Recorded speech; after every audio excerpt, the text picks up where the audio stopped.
नमस्कार दोस्तों, आप सभी का स्वागत है पाथफाइंडर चैनल पर। इमेजिन करो 13,700 फीट की हाइट लद्दाख के अंदर, जहां पर हवा भी पतली चलती है, वहां पर भारत ने बना दिया है दुनिया का सबसे ऊंचा एयरबेस। जी हाँ दोस्तों, मैं बात कर रहा हूं नियोमा एयरबेस की, जो अभी 2025 अक्टूबर के अंदर बन के तैयार हो चुका है और जल्दी ऑपरेशन होने वाला है। ये जो एयरबेस है ये अपने आप में बहुत ज़्यादा इंपॉर्टेंट है, क्योंकि ये चाइना के एलएसी से केवल 30 से 35 किलोमीटर की दूरी पे है।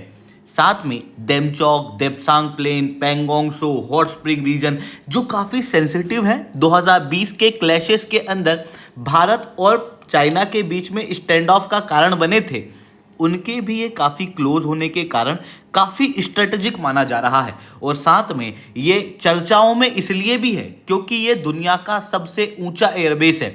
इसकी हाइट लगभग 13,700 फीट की है, जो भारत के डिफेंस और कनेक्टिविटी को एक नई ऊंचाई देने वाला है।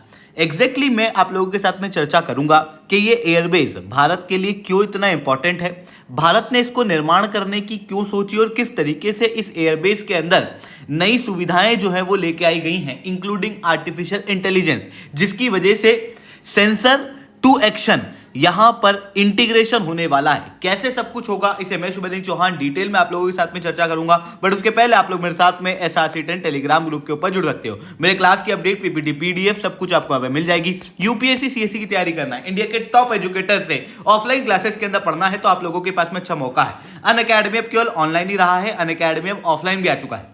जुड़ना चाहते हो तो इस नंबर पे कांटेक्ट कर सकते हो। इसके अलावा मंथली करंट अफेयर्स की magazine, previous year question, prelims की मॉक टेस्ट, एनसीईआरटी के नोट्स की समरी, इंडिया ईयरबुक की summary free of cost download करना है। नीचे डिस्क्रिप्शन के अंदर मैंने लिंक दी हुई है, वहां से आप लोग डाउनलोड कर सकते हो। चलिए दोस्तों, समझने का प्रयास करते हैं यहाँ पे क्या हुआ है। आप लोगों को याद होगा 2020 के अंदर भारत और चाइना के बीच में गलवान क्लैशेस हुए और उसके बाद से दोनों देशों के बीच में एक लंबा स्टैंड ऑफ देखने को मिला, जिसके बाद दोनों ही देशों ने बॉर्डर के एरिया के अंदर इंफ्रास्ट्रक्चर्स को डेवलप करना शुरू कर दिया था।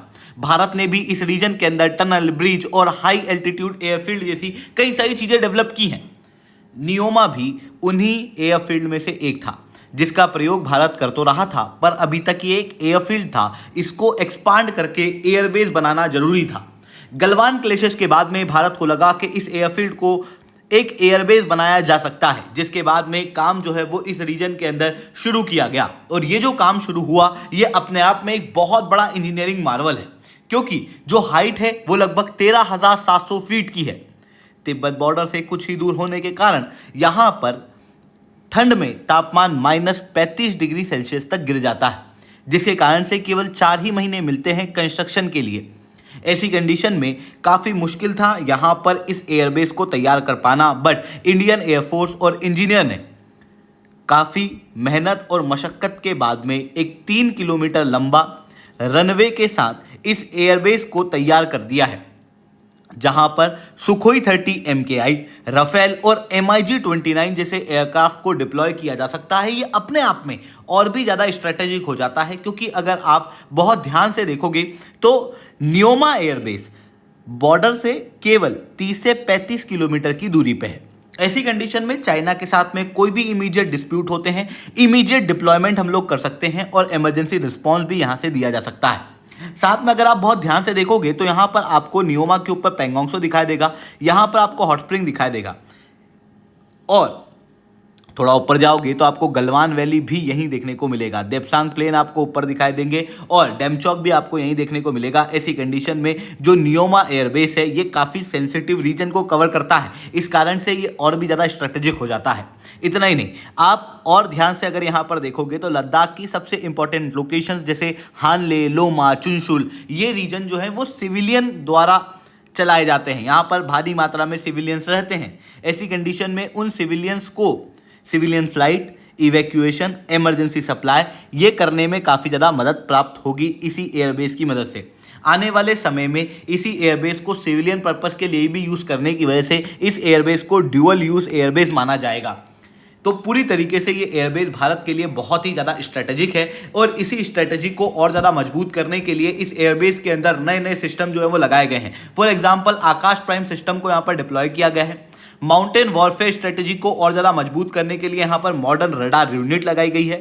शेल्टर्स को हार्डन किया गया है, बंकर्स जो हैं वो लगाए गए हैं। साथ में यहाँ पर जो भारत का नया indigenously developed S-400 system project कुशा के तहत बनेगा, उसको भी डिप्लॉय किया जाएगा। इतना ही नहीं दोस्तों, आप लोगों को याद होगा थोड़े समय पहले इंडिया ने एक्सरसाइज दिव्य शक्ति परफॉर्म की थी। इस दिव्य शक्ति एक्सरसाइज के अंदर भारत ने ये प्रयास किया था कि हम आर्टिफिशियल इंटेलिजेंस, नए सेंसर, नई टेक्नोलॉजी को यूज कर सकें, ताकि मैन इन लूप तो हो, पर कोई भी खतरा अगर आता है तो उसे जल्दी सेंस किया जाए, ऑटोमेटिक सिस्टम क्रिएट किया जाए और उस खतरे को नष्ट किया जाए। ठीक उसी तरीके से जैसे ऑपरेशन सिंदूर के समय पे हो रहा था, जब पाकिस्तान ने हमारी तरफ मिसाइलें और ड्रोन दागे तो उसके अंदर भारत का रिस्पॉन्स बहुत फास्ट था, क्योंकि हम लोगों ने टेक्नोलॉजी का बहुत भरपूर यूज किया था। ऐसी कंडीशन में एक्सरसाइज दिव्य शक्ति इस चीज को और भी ज्यादा पावरफुल बना रही थी। उसी एक्सरसाइज दिव्य शक्ति से जिन टेक्नोलॉजी को हम लोगों ने सीखा, उनको भी इस एयरबेस के अंदर डिप्लॉय किया गया है, ताकि सेंसर टू शूटर इंटीग्रेशन हो सके और जल्दी से जल्दी कोई भी अगर इशू या थ्रेट यहां पर महसूस होता है तो उसके लिए भारत रिस्पॉन्स कर सके।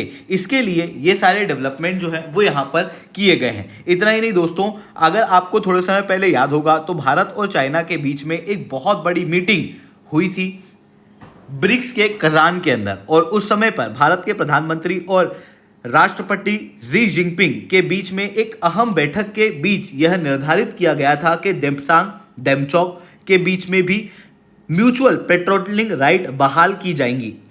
यानी कि धीरे धीरे करके बॉर्डर डी एस्केलेशन की दिशा में दोनों देशों ने प्रोग्रेस की थी, जिसके बाद जितने भी स्टैंड ऑफ पॉइंट थे वो लगभग खत्म हो चुके हैं भारत और चाइना के बीच। बट इन स्टैंड ऑफ के खत्म होने के बावजूद भी बॉर्डर पे सेंसिटिविटी जारी है, क्योंकि चाइना लगातार बॉर्डर के अंदर अपने इंफ्रास्ट्रक्चर डेवलप कर रहा है। LAC के आसपास पहले इतने इंफ्रास्ट्रक्चर नहीं थे, पर आज आप देखोगे तो आपको आर्मर्ड पर्सनल कैरियर यहाँ पर देखने को मिलेंगे, वेपन पोजीशन सिस्टम देखने को मिलेगा, हेडक्वार्टर और सपोर्ट एरिया आपको यहाँ पर, ट्रेंच आपको यहाँ पर देखने को मिलेगा। इस तरीके से बड़े गैरिसन जो है वो ऑलरेडी चाइना के द्वारा इस रीजन के अंदर डेवलप किए जा चुके हैं। ये तो केवल एक गैरिसन मैंने आपको बताया है, इस तरीके के कई सारे गैरिसन भी इन्होंने डेवलप किए हैं। इन्होंने रोड इंफ्रास्ट्रक्चर प्रोजेक्ट भी डेवलप किए हैं। ऐसी कंडीशन में भारत का जो नियोमा एयरबेस है ये अपने आप में बहुत ही ज़्यादा इंपॉर्टेंट है, क्योंकि इस एयरबेस को केवल एक एयरबेस के रूप में नहीं बल्कि उस एयरबेस के साथ में और बाकी की कनेक्टिविटी भी इंश्योर की गई है। जैसे रोड कनेक्टिविटी जो है वो यहाँ पर लेके आई गई है और भी बाकी इंफ्रास्ट्रक्चर जो है वो डेवलप किए गए हैं, जिसके बाद ये लगभग 60th नंबर का ऐसा प्रोजेक्ट है जो कि 2020 के गलवान क्लैशेस के बाद में भारत ने डेवलप किया है, जिसके कारण से भारत एक मजबूत राष्ट्र के रूप में चाइना के सामने खड़ा हुआ है। आई होप ये सारी बातें आपको समझ में आई होंगी। लेक्चर अच्छा लगा तो लाइक करना, लेक्चर बहुत अच्छा लगा नीचे ऐसा रिटर्न कमेंट करना। यूपीएससी सीएससी की तैयारी करना, इंडिया के टॉप एजुकेटर से ऑफलाइन क्लासेस के अंदर पढ़ना है, आप लोगों के पास में अच्छा मौका है। अनअकैडमी अब केवल ऑनलाइन ही रहा है, अनअकैडमी अब ऑफलाइन भी आ चुका है। जुड़ना चाहते हो तो इस नंबर पे कांटेक्ट कर सकते हो। इसके अलावा मंथली करंट अफेयर्स की मैगजीन, प्रीवियस ईयर के क्वेश्चन, प्रीलिम्स के मॉक टेस्ट, एनसीईआरटी के नोट्स की समरी अगर आपको डाउनलोड करना है, नीचे डिस्क्रिप्शन के अंदर मैंने लिंक दी है, वहां से आप लोग डाउनलोड कर सकते हो। ठीक है दोस्तों, आज के लिए इतना ही। That's all from my side. जय हिंद, जय भारत।